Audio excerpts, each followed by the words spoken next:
welcome and thank you everyone for joining today's webinar entitled Restorative Justice as Diversion, brought to you by the Michigan Collaborative to End Mass Incarceration, Student Advocacy Center of Michigan, and Friends of Restorative Justice.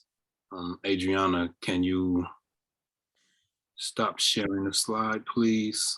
And again, welcome everyone. My name is Danielle Jones. I am the Outreach and Engagement Coordinator for the Michigan Collaborative to End Mass Incarceration, and I will also be your moderator for today's panel discussion. If at any time during today's discussion you have a question, please utilize the chat box feature at the bottom of your screen, and we will do our best to answer your questions.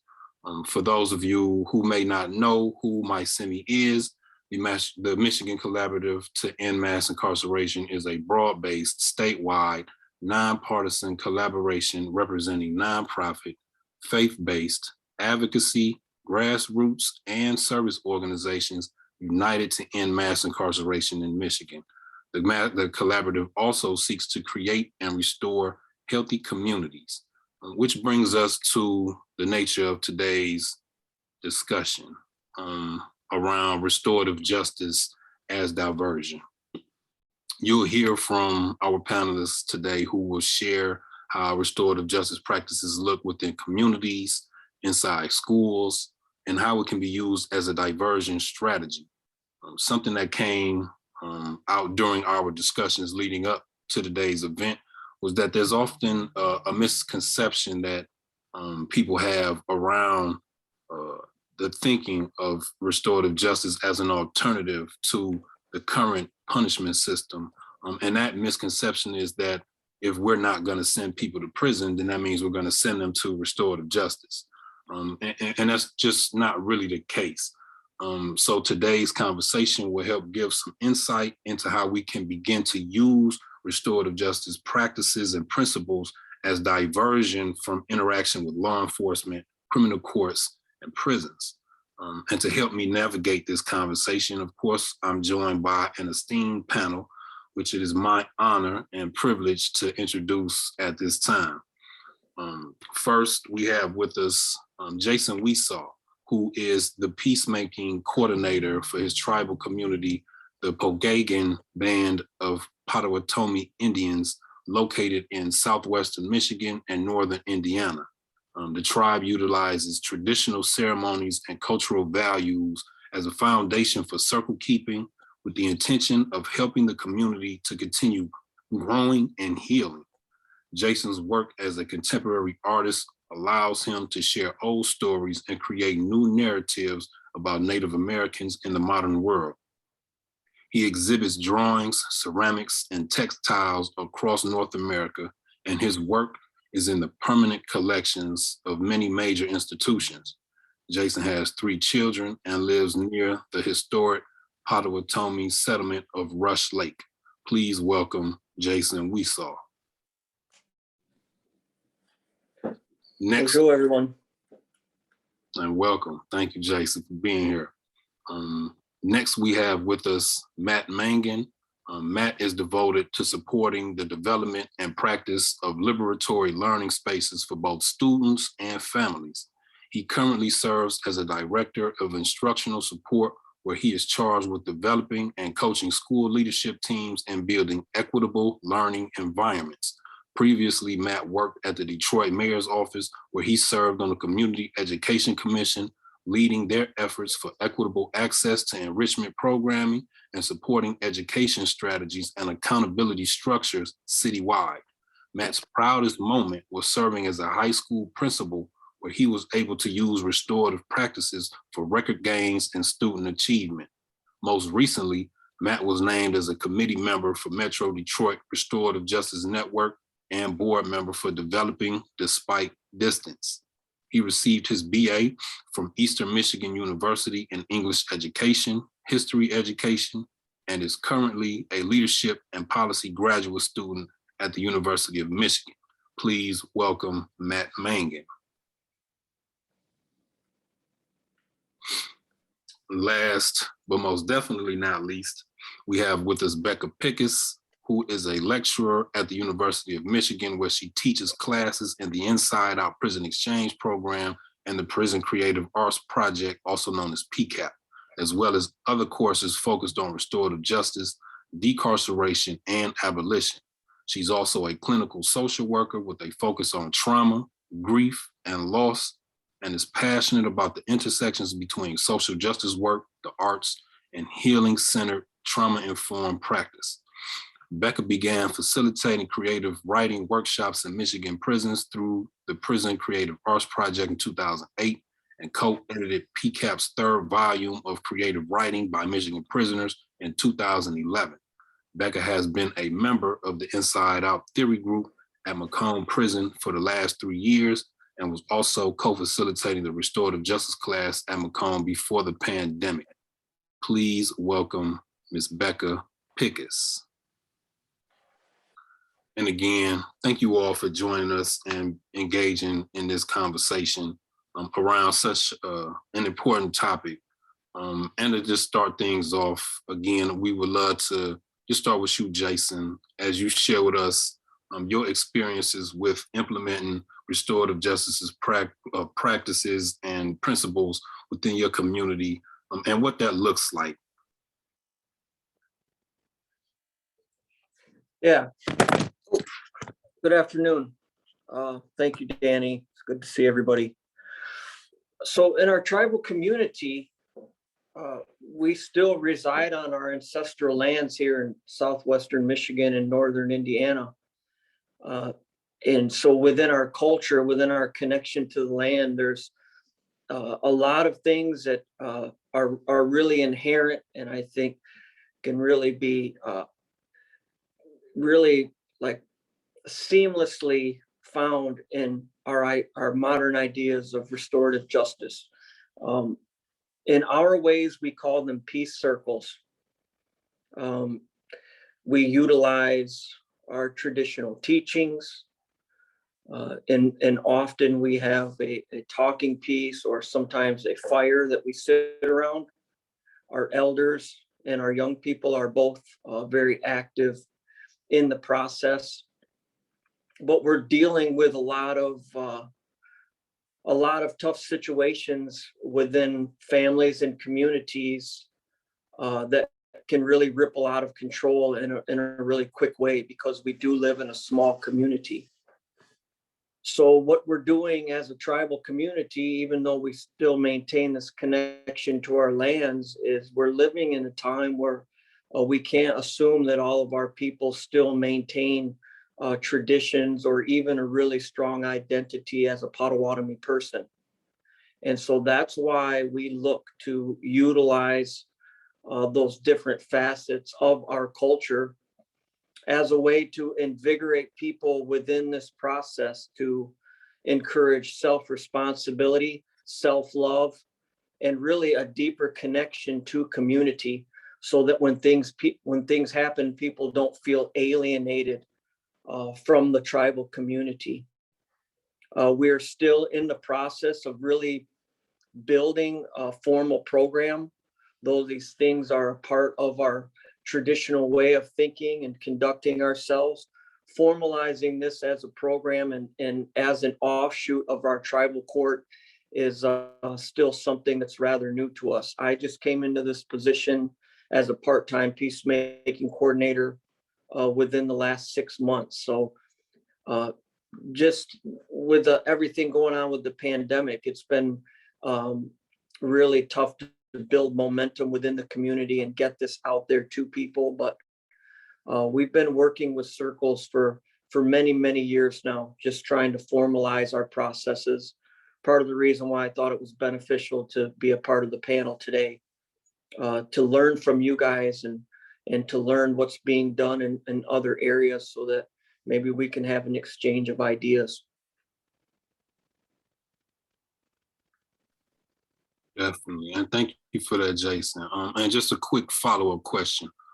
Could you give like a quick example of a difficult situation that your community, your tribe had to deal with, and the way that you all went about addressing that?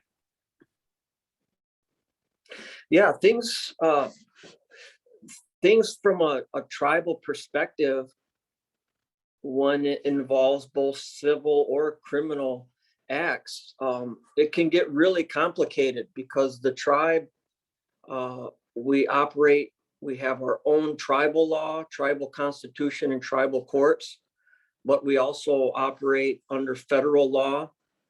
And so things can get really, really tricky and we're really squirrely.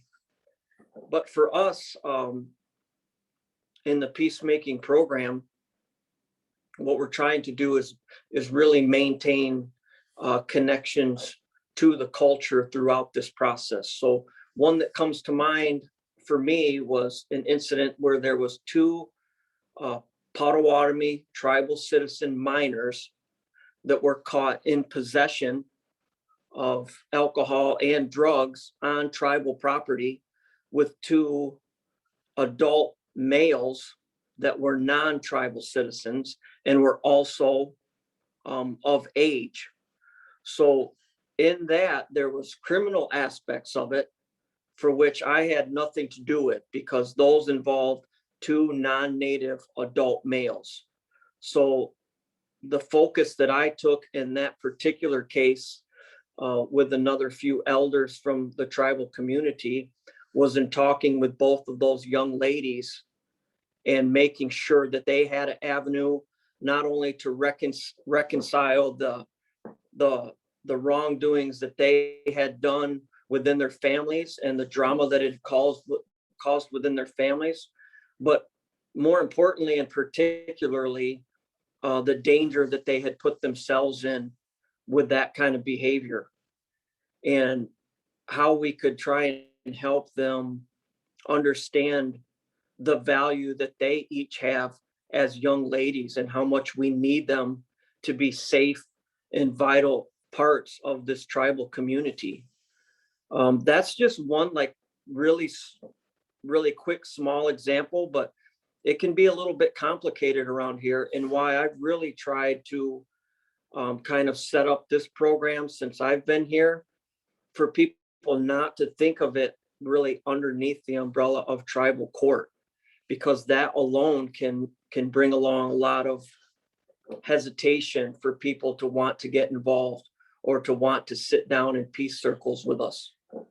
So we have a lot of work to do around here, but much of it is really focused on helping individuals to realize their own value, their own gifts, so that when the day comes that it's their time to share those within the tribal community, that they feel that strength and obligation to do so.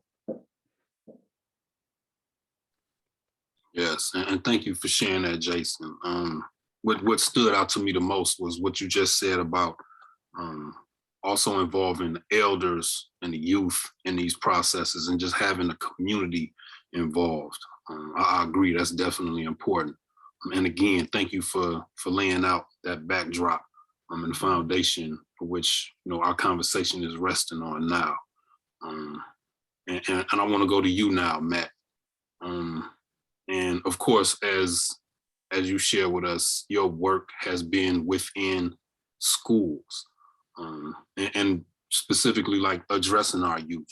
So I would love if you would share with us like what your experiences have been like implementing restorative justice practices in schools, and what that's looked like. Awesome. Thanks, Danny, for the platform, especially because I love to talk RJ in any way possible. At a school level, it has always been, in my experience, kind of difficult to get systems up and running, largely because of institutionalized racism that impacts schools, right? Like how things are, ways of doing. The school that I implemented it in as a school leader had a police officer in it, while also having their own kind of methods in terms of mitigating misbehavior or discipline. What I will say is that when you have the conversation around RJ and restorative practices in schools, a lot of folks like to pivot it to discipline as like as a way to remedy that, or a different way to approach it. And I would say that's extremely limiting. So I view restorative justice as like a framework of how to deepen your relationships with one another, as well as a sense of community. And by way of that, you deal with things that are coming across in terms of discipline or conflict, just the way of any community would. In that framework, it becomes an extension of dialogue. So you're always talking in that kind of framework of trying to deepen in your understanding of one another, and especially how one might approach something that is raising conflict. In my experience, the biggest detractors of RJ in the schools is more of the adults than the children. So like kids are always kind of an easy sell, because it's an opportunity to share where you're coming from, explain why you approach something, and to learn. And the students that I've done this with, from grades first grade all the way up to kids that are out of high school that I've had, they've always approached it with a lot of sensitivity and nuance in terms of implementation. So in that kind of framework, it's easier to get a ton of momentum with students that have a lot of buy-in. And from that, we are able to extend, similar to what Jason was talking about, when there's conflict that's rising, that involves other community members, family members, that sort of thing, they're able to be brought into the circle as a part of the conversation and a part of the dialogue to, move this forward, and also to understand each other in a deeper way that we wouldn't have if we did something that was more expedient, like a expulsion or a suspension. What I can say, without even getting into any examples, is that rarely do those things fix the problem. If anything, they postpone it at best until students return and harm re-ensues or sort of trauma.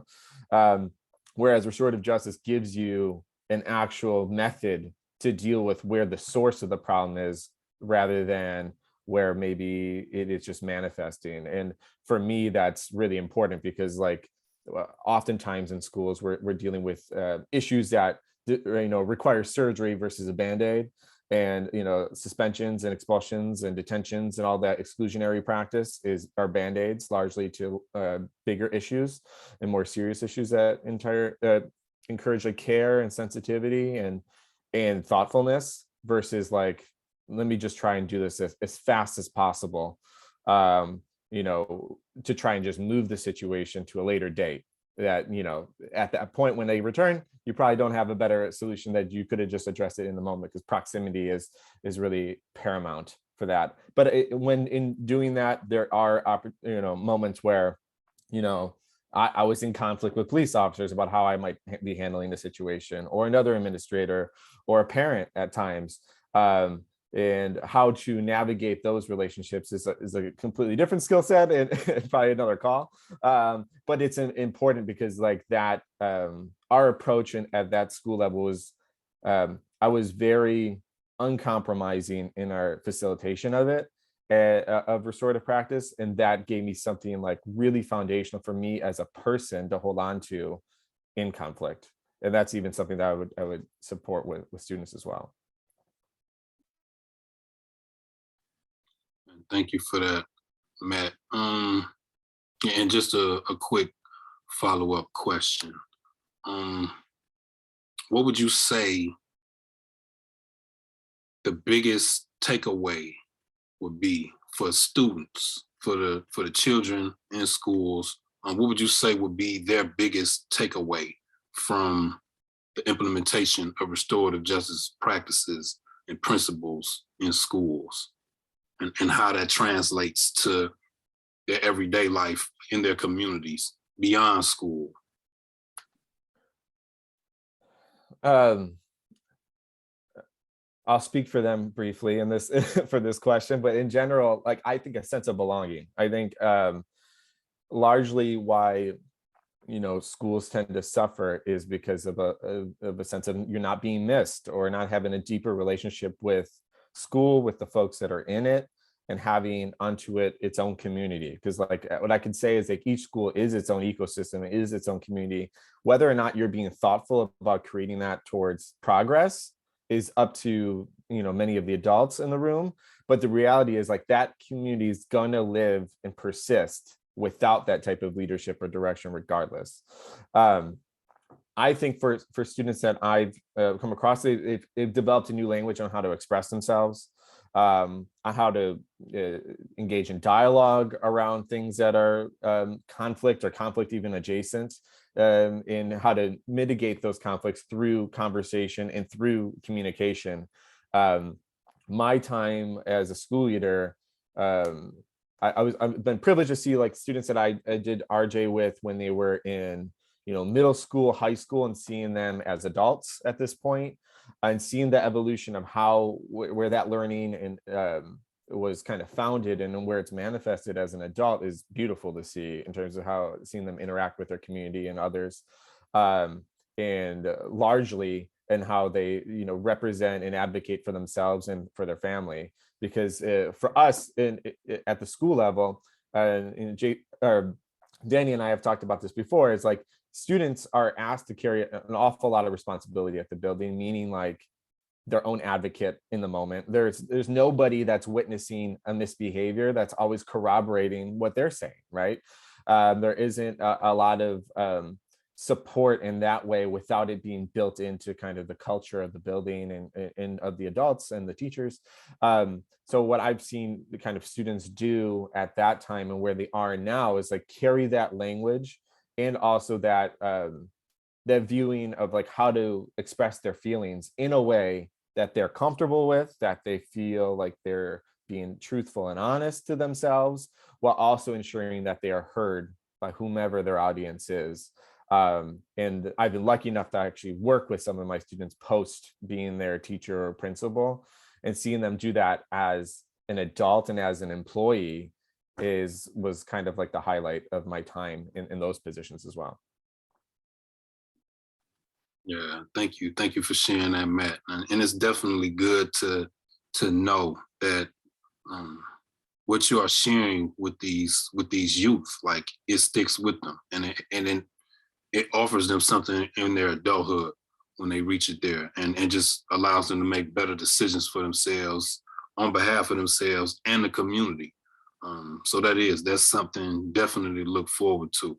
And thank you again for your work and your insight.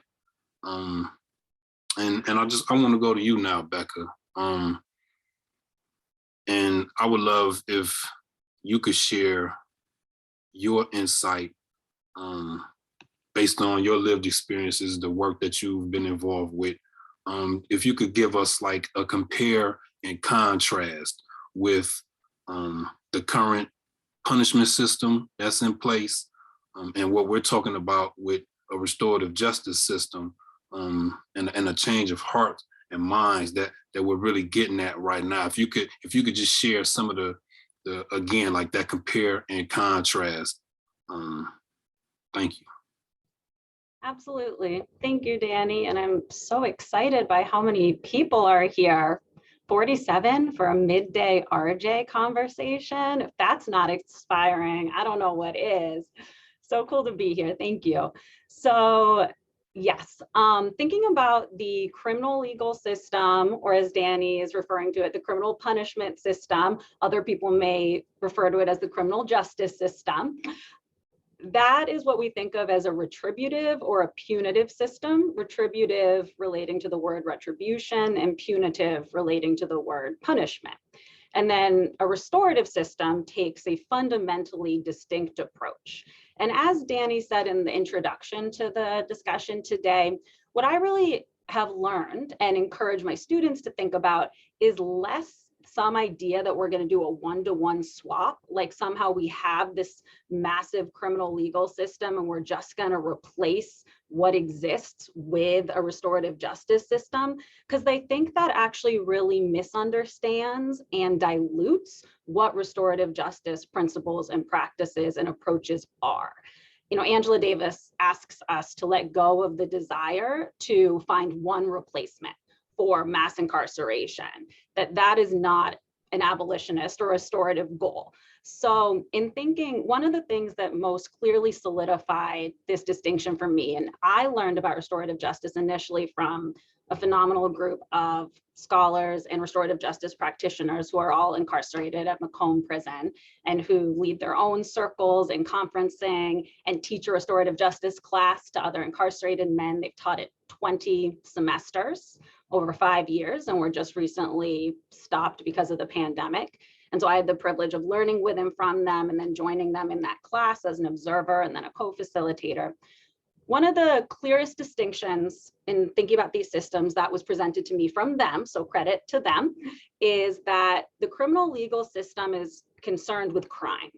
And so crime is a socially constructed notion that certain behaviors are illegal, and it's contextual and it changes over time.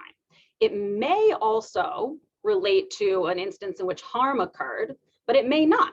There absolutely are illegal actions that are not also actions that cause interpersonal or relational harm. Restorative justice is concerned not with crime, not with was a law broken, but with harm. Was somebody harmed? Did somebody experience harm? And thinking about harm in the context of relationships.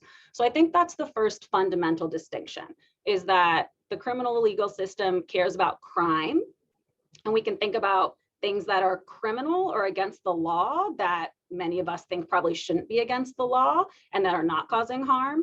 And then a restorative approach is concerned with harm, and that is determined by whether a person feels they were harmed, not by whether a statute was violated. A second key distinction is that a restorative approach is then survivor-led, in that our question is, what does this person who experienced harm need? What do they need to heal, to feel whole again, for things to be repaired as much as possible? And that is a fundamentally opposite question than that which is asked in the criminal legal system, which actually doesn't think much about the person who was harmed at all, and instead says, how should this person be punished?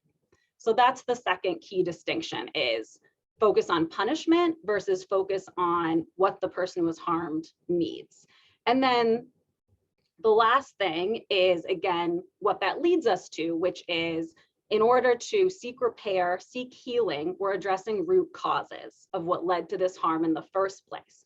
We want to understand all the stakeholders involved. We want to bring in the community. We want to understand how structural and institutional systems of power and privilege are at play. We want to really understand how we found ourselves here, with the intention of healing for the person who experienced harm, also healing most likely for the person who caused harm, because in the vast majority of cases, somebody who causes harm has also experienced harm.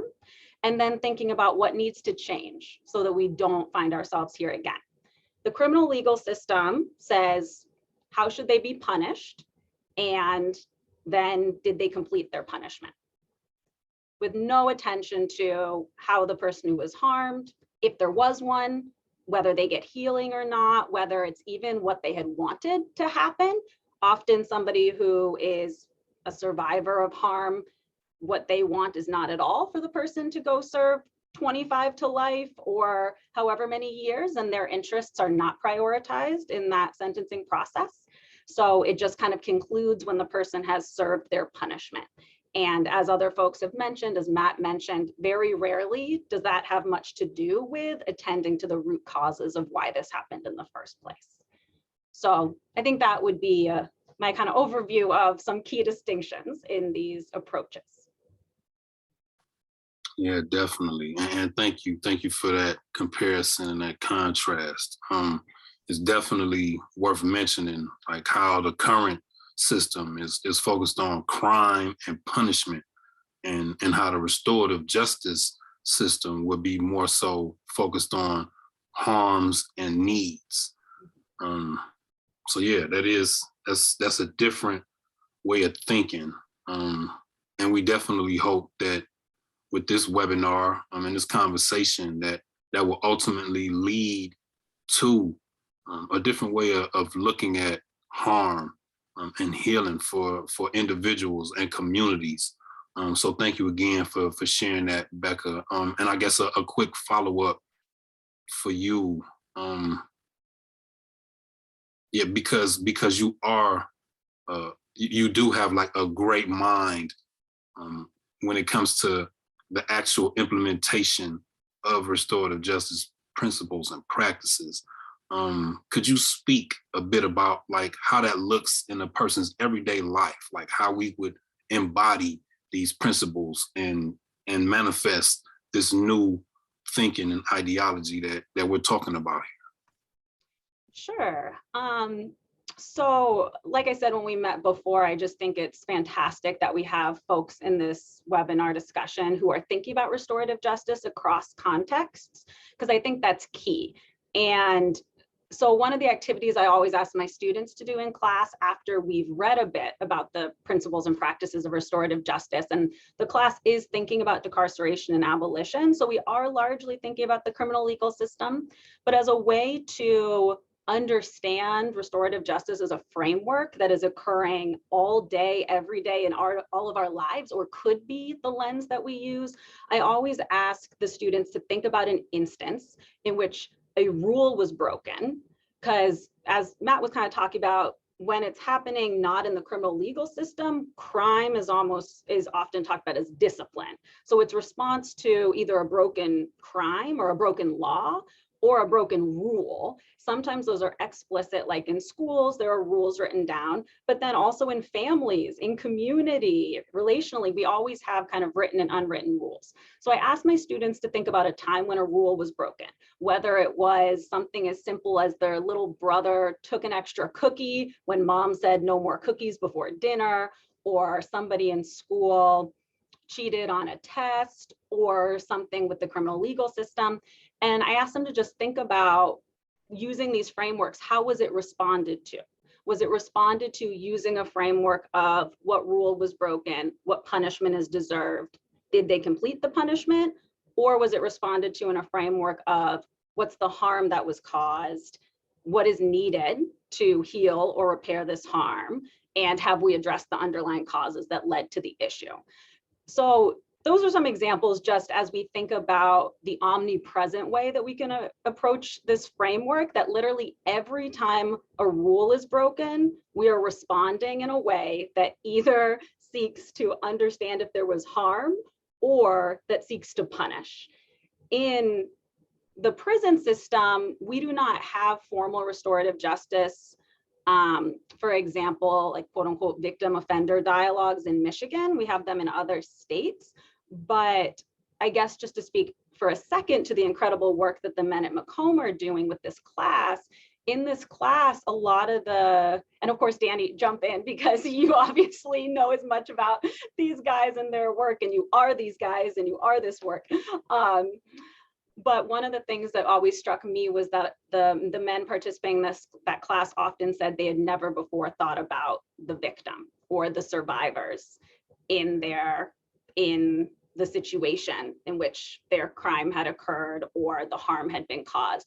And it wasn't that they refused to, it's that no one had ever offered that opportunity. That, you know, when you're arrested, you're said anything that you say can and will be used against you. That is completely antithetical to everything that's needed for a restorative process, which is the capacity to engage with truth and nuance and to acknowledge ways in which we have caused harm and we have wronged and repair. So that's just a small example of how the whole criminal legal system is really set up, not only to focus on punishment, but to prevent an engagement with restorative practices. Yes, and thank you again, Becca, for your insight and your wisdom. And of course, we definitely had a couple of questions that came in from our audience. And this question is for you, Jason. But if you, Matt, and Becca would like to chime in on this, please do. But the question is, Jason, how do you talk with people about the anger and fear they feel in those situations? Anger at dumb actions, fear of being caught or taking responsibility, or fear of law enforcement, anger about safety. So I think the question again is, how do you approach these conversations in your communities? And again, the entire panel can chime in if you like. Yeah, so there's an awareness that the community that we live in, some of our principles and methods might not be transferable, though I think in a lot of ways they are, but we have a lot of really unique circumstances and tools that we can use within our community here. And you had heard me speak of the elders earlier, and you also heard me make reference to the fire. We use fire in a lot of our traditional ceremonies. Some of the other tools that we might use, including like a talking piece or actually sitting in a circle itself. There's aspects that we use in our form of peacemaking that I think really puts a mirror on what might be considered the wrongdoer or a perpetrator, to the point where they are forced to look at themselves, but not necessarily in a way that would cause them conflict. Deeply embedded within our culture and within our identities as Potawatomi people is a lot of humility, a lot of respect for the elders in our community, and this notion that as families, as clans, as communities, if people want to look at us from a governmental structure, we have an enormous amount of services that are intended to empower individuals and act as like extra layers of security blankets or safety nets that people won't generally find in the outside world. In this community, people matter. And when they come and sit down in these circles, oftentimes, man, this might be the first time ever, or the first time in a very long time, that a person who did something wrong actually felt like they were loved, actually felt like there's people here that care about me and that can help me. So of course, these circles are absolutely voluntary and confidential, but we can feel the power in them. We can feel the emotion and what comes out of people when they sit down in the circle around a fire or with our elders. It's something that they may not have ever even felt before, because it's a very old aspect of who we are as tribal people. I don't know if that answered the question, but we feel very fortunate that we're still in our homelands, that we still have our language and our culture and our community intact in so many ways, that we have a lot of hope for the future because of it. And it's through a lot of perseverance by people like our elders who were victimized by racism, by boarding schools, by,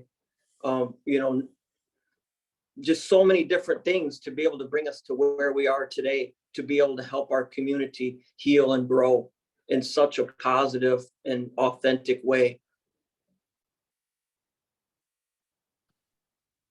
Yeah, and thank you for that, Jason. And hopefully that did answer your question. Would anybody else on the panel like to chime in? Okay, we do have a few more questions that I will ask. And this one goes to you, Matt. And the question is, how did you get buy-in from the teachers in your school? How important is that buy-in? Very important. Spoiler alert. It's important that teachers are bought in, and so are other adults and other folks and children in the process. I think for me, it starts with clarity. Like, I know why I'm doing it, and I'm very passionate, and I can see it of how it would play out in the future. I can see how it could play out on Tuesday, on Wednesday, in terms of supporting students and supporting teachers, and how to communicate that to teachers in the building. I'd say, you know, I would be lying if I said I recruit teachers that are aligned with that mission. And I know how to, you know, look for folks that are, you know, on that are with that approach in terms of how we navigate relationships with students and how we build community. And for folks that, you know, I have a instructional coaching and leadership background. So like I do have a skill set for development of it with folks. So in that, it honestly starts with like in a restorative like conversation with people in those one-on-one meetings at the beginning of the year or in the summer before school starts, and be like, what do you want to be true for students? And how does, you know, that restorative justice support that theory of really delivery of service for children and their families? And I think for what comes the toughest is when, because everybody, you know, in theory, in my experience in schools, everybody in theory likes restorative work. In theory, the issue comes when that, you know, the service of discipline isn't as expedient as you would like, or isn't the style that you would like. And in those kind of moments is like having time to really discuss about why, how, intentionality, and getting their opportunity to share how they feel about what's happening. Because I've seen school leaders in the past, this might be where you would lose folks with restorative work, is they'll see that stop sign and then they'll just go right past it. And they'll be like, okay, I'm going to the next thing. And that teacher might harbor resentment, and that grows, right? And then usually that resentment isn't really affecting the leader a ton in terms, but it gets directed right to a kid or to a group of students. And it becomes equally, or if not more, harmful in that way. But I think, you know, to not labor the point, but like getting to know your teachers on a deeper personal level about what motivates and inspires them. And is their theory of change with education aligned with what restorative work says? And that's like harmony, healing, and community. And I think from there, you can start to find yourself in the process. And I've seen teachers and adults do that, which has been also beautiful to see. But also I've seen folks that were, you know, had to opt out because they're like, this isn't the type of education experience that I would necessarily want. And having that clarity enables us to get folks and to support folks in terms of doing the work that we envision to do through restorative practices. Thank you for that, Matt. And I hope that adequately answered your question. And going into our next one, and I believe this is perhaps to all of our panelists, the question is, how do restorative justice practitioners respond when we get to a problem that requires huge changes, i.e. an economy that refuses to fully employ people, or healthcare that denies access, or the like?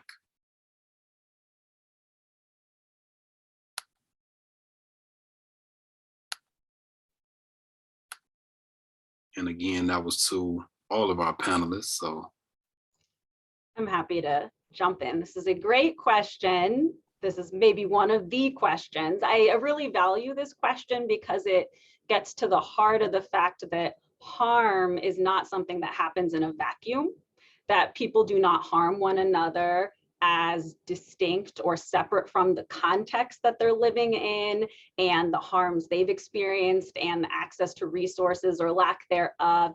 And so I think that's so important because often punishment does look at individual harms or rule breaking or law breaking in a vacuum.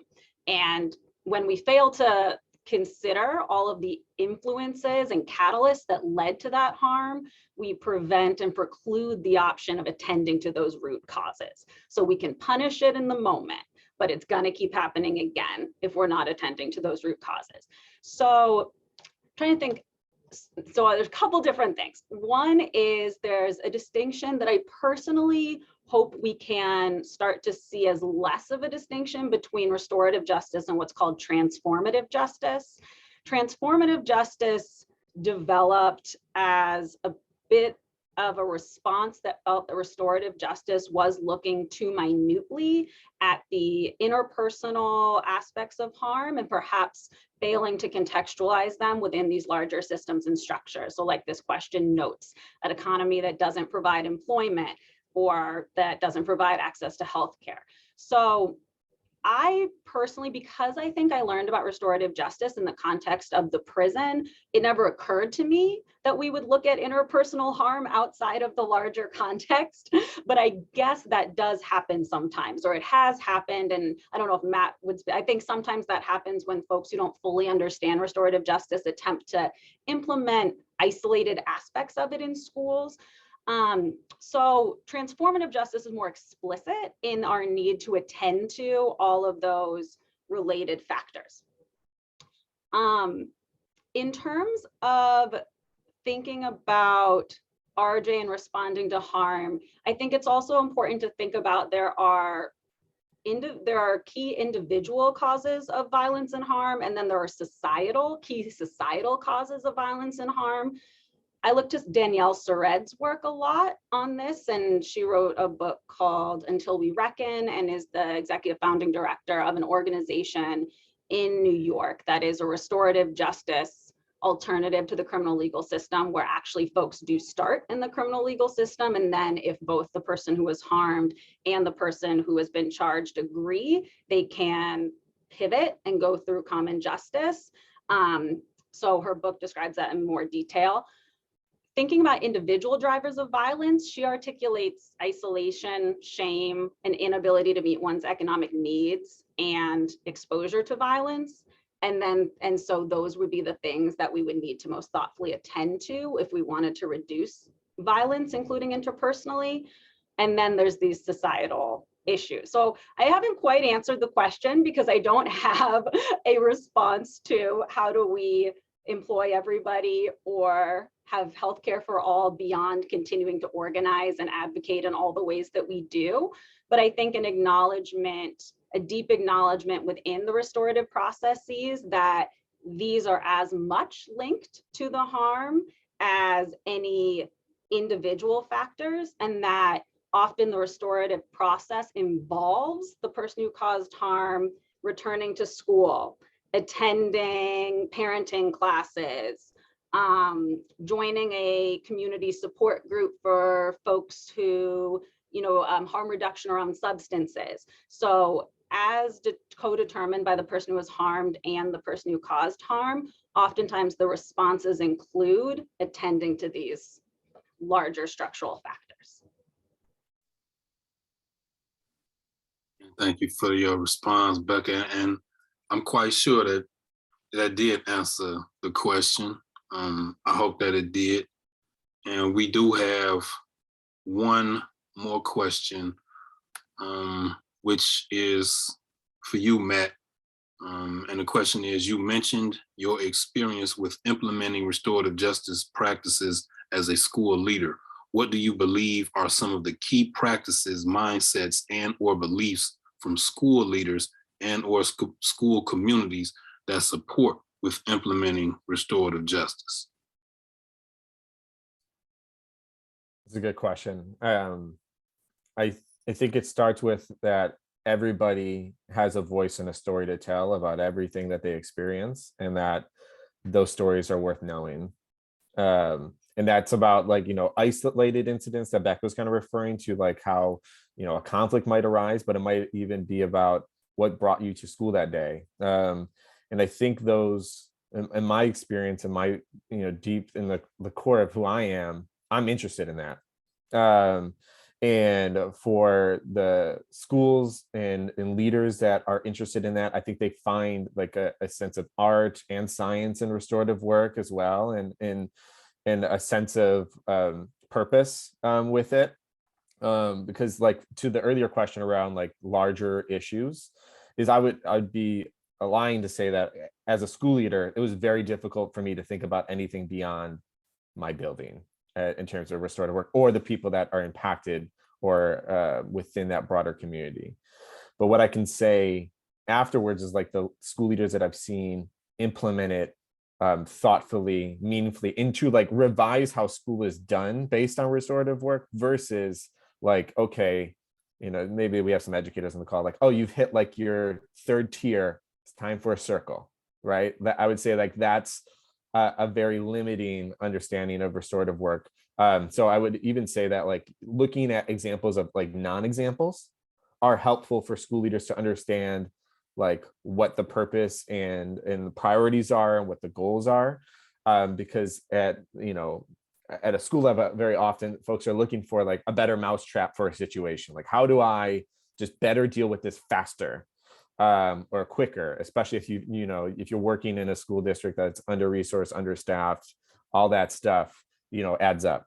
And I would, with working with school leaders that have found in restorative justice practices in their building, and as well as myself, is like, it was really important for me to start with what I mean for restorative work for a building, and then to build policy practices from that understanding versus how to kind of revise certain aspects. Is like how to create something new within your education, within your structure of school culture, because it really will create new questions and new answers versus trying to just always respond to old issues. So it reframes the problem in a certain way.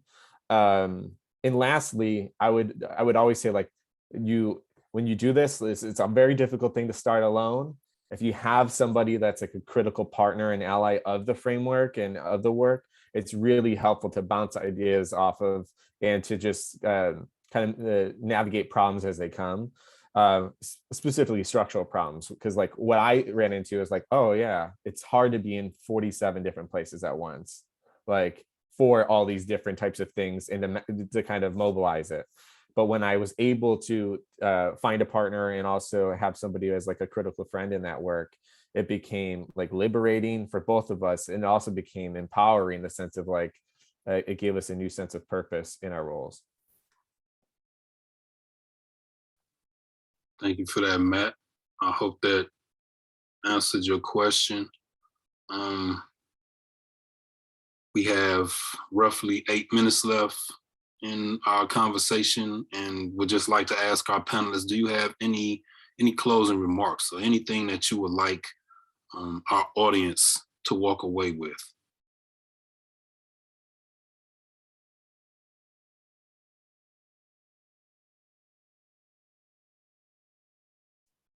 I can I just saw the question in the chat. I can use that as my party remark. I would say that happened to me often as a school leader in terms of engaged in a conversation with somebody in authority that would drive a more less restorative action. A part of that is also getting to know their deeper concerns about what I'm doing or what we're implementing.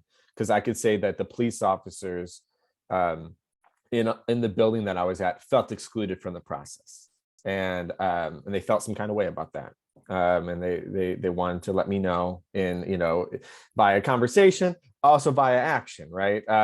And in terms of having those conversations that are foundational early, like I would have did it a little bit different, but when we were able to engage in dialogue, we get clarity of stance of like, why are you feeling anger and shame in that?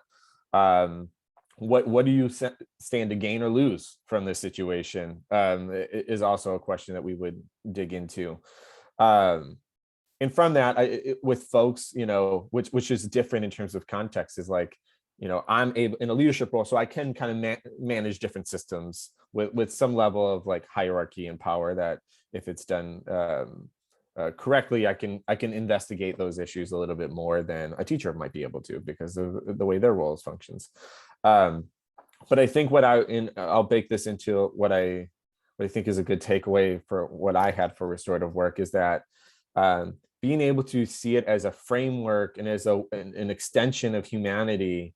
Like, this was another question that was somewhere in there. Like, I use this in how I talk to my neighbors, like, and you know, and how I approach, you know, if somebody, you know, I had a fender bender, right?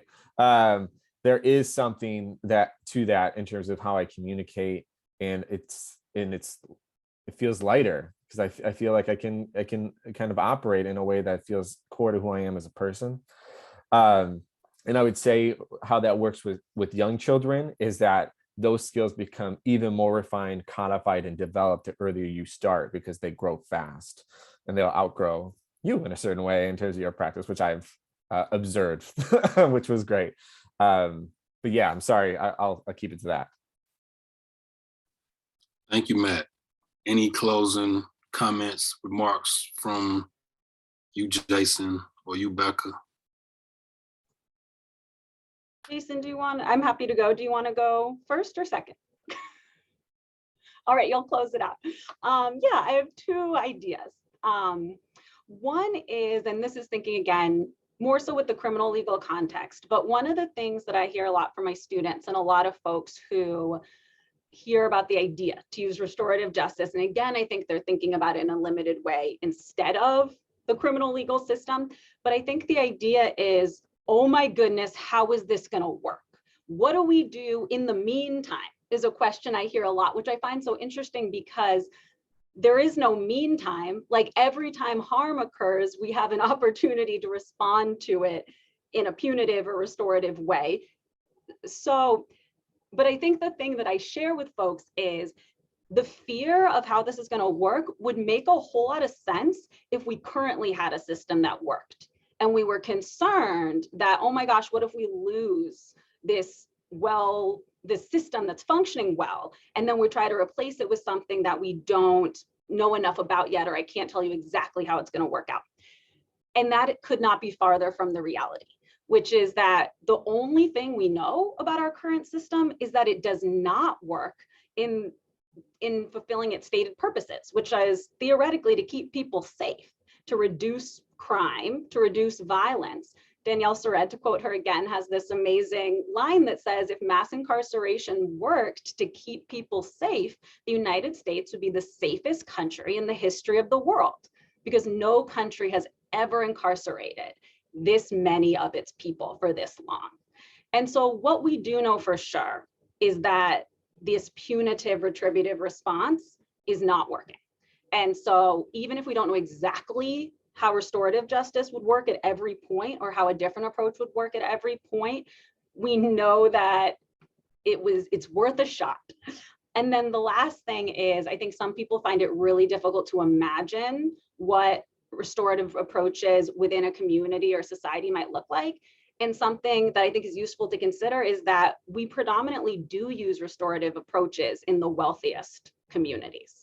That when kids in a wealthy high school bring drugs to school, we don't call the cops. We do something else so that they continue to go to college. Or when there's various things that, harms that happen in communities that are incredibly well resourced, we often do attend to it in ways that don't immediately involve the criminal legal system. And so we do believe that attending to issues within our communities is possible, but that when we turn to the criminal or most punitive response, that is deeply racialized, that is class-based. And so that has to be on our minds when we think about the ways in which we use those responses. Thank you for that, Becca. Jason, any closing remarks? Yeah, just quickly, I just want to say, Miigwetcher, thanks for this discussion today. I really believe strongly that instances like this, where there's cross-cultural learning and sharing, that there's a lot that can be taken away from opportunities like this, because we're just so bombarded with negativity and even negative messages, negative thoughts in the society that we live in, that sometimes we forget about our own individual power, or the power that each individual has to make this world a better place. And that's where a lot of our focus here with the Peacemaking program is really empowering individuals. So I'm just happy to be able to share and learn a little bit with you guys today, to network, and in hopes that these conversations and connections will continue and ripple out in a really good way. So thanks for having me. Thank you. Thank you, Jason. Thank you, Matt. Thank you, Becca, for your time and your involvement in this much needed conversation. For me, if it's one thing that I hope we all take away from this conversation today, is that we should begin to imagine a world without prisons, imagine a world without criminal courts, imagine a world without police.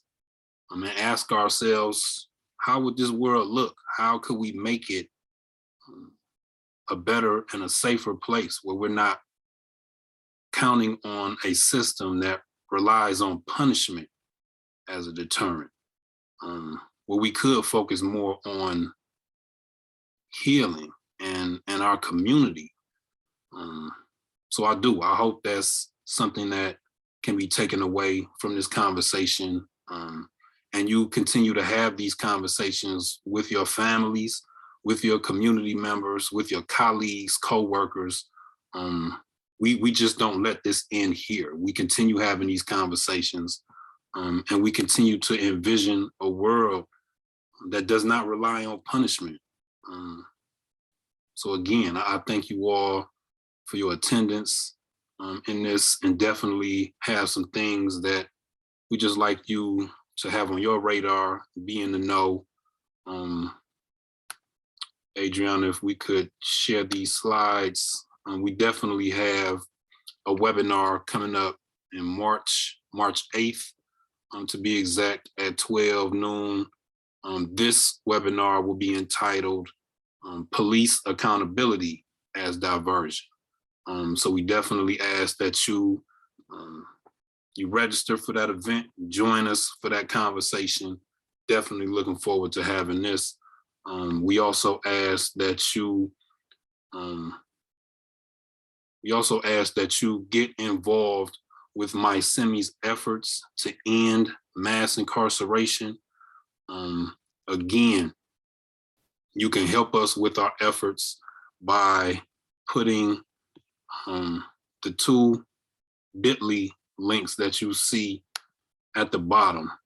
You can put these links into your web browser, and hopefully you'll be able to access the link, and then you can send a letter to Governor Whitmer to address the inhumane conditions at Huron Valley. And also that's the first bit.ly free WHV. The second bit.ly here, SB 487, is to encourage, I believe, the Senate Judiciary Committee Chairman. I think that's who that will be going to encourage him to move Senate Bill 487 to have a hearing. Senate Bill 487 is the Senate bill that would allow there to be a community corrections oversight committee that would look into what's going on at the women's facility. Again, that's Senate Bill 487. We ask that you support MI-CEMI's efforts to end mass incarceration by signing those petitions, sending the letters out, and of course, sharing this throughout your networks, and just encouraging them to do the same.